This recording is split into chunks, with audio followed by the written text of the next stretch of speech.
author of A Recruiter Guy's Guide to Finding a Job. Recruiter Guy Bill Humbert here in studio. Welcome, sir. It's good to see you on a Monday. It's great to be here on a Monday. It's a business day, man, Monday. It's a business day. That's right. So it's a good time to talk about business. This time of year, though, is interesting because people are vacillating on whether or not it makes sense to look for a job because, as you know, some companies, really, you can hardly find someone working. They're throwing Christmas parties and things. But nonetheless, they're thinking about next year, aren't they?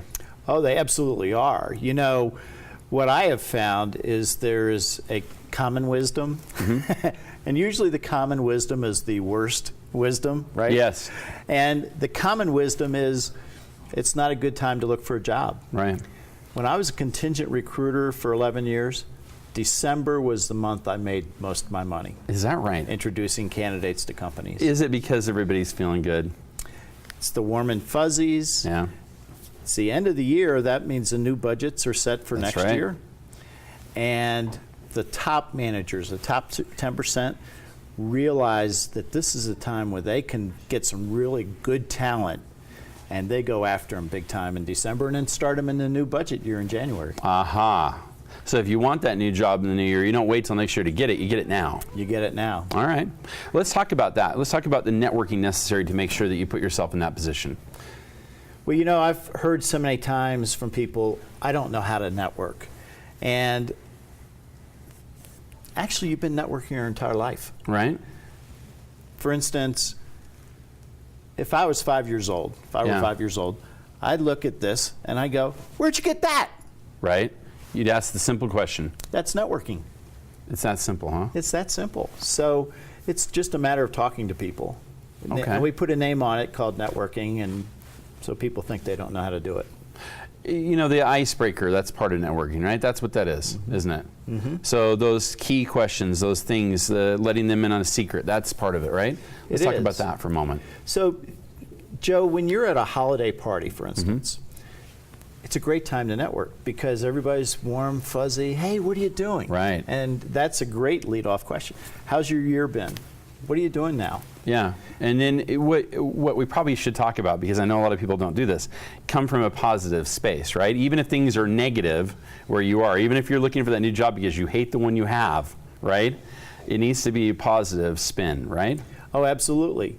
And the way you do that is you say, you know, these are my accomplishments over the past year, and this is what I'm looking to do going forward. And then you ask them, who do you know that I should talk to? Right. That's networking. That's networking. Talk to me about the hard part of that, which is when you get past the initial, that icebreaker, and now you're talking about a new company. You're talking with people about where you might go and what you might seek. But the big one is getting the people's names that you need to talk to, right? It is, and the best way of doing it is just to ask people, who do you know? Okay. That's what I do on the recruiting side. When I call candidates, I may get a candidate who says to me, you know, I'm really not interested in the position. And I go, great. Who do you know that I should contact? Who are the top people you know in your industry that I should contact? And that's a great way of getting those names. Yeah. Now, almost the opposite of what the job seeker is doing typically, which is, can you tell me a little bit about what you do? Can you're inquiring with the hope that you get around to the part of the conversation, which is how do you fit in, right? Right. Yep. So that same idea, just a little bit on the opposite side of it. Well, when you're networking with people, you tell them, it's a three-part thing for me. Okay. You tell them what it is that you've done, your accomplishments. You tell them why it is that you're looking now. I feel like I could grow so much more in a position, and I have a lot more to offer than I'm able to currently.